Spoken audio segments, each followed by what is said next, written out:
DT400, the tank that leaks. Looks really nice, but there's nothing we can do with that. If I strip the sealer out the inside, I'll have to paint it anyway. So we thought we'd buy another tank, and this is it. Not very clever. This one come from India. I don't know if you can see around there.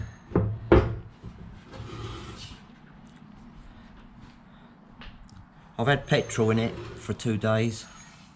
Doesn't leak. So all we've got to do is try and get some shape back into it. Originally this one was a lot worse, but we'll see how we get on. Right, DT tank. Got loads of primer filler on. I don't know if you can see in the ripples, there's lots around there. So she's ever so ripply. So what I'll do now,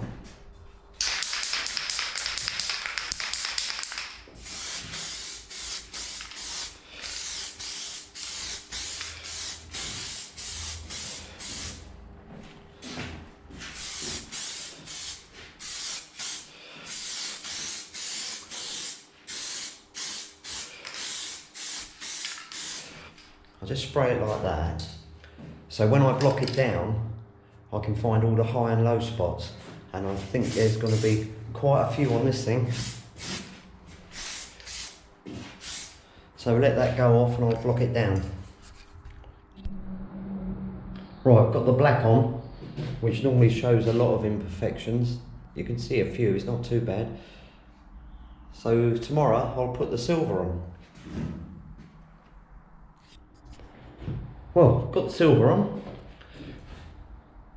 It's all looking a bit like an autumn, isn't it? But that's his stripe. The Yamaha that goes in there is a decal, so that's fine. So tomorrow we'll get some blue on it. Right, got me blue on. Ain't too bad.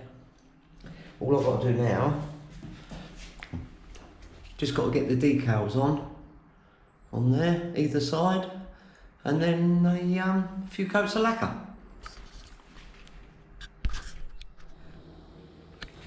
Right, there it is. Got his lacquer, got his decals.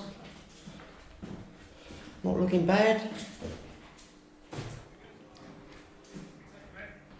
Probably a few bits we have to polish out, but that's all right.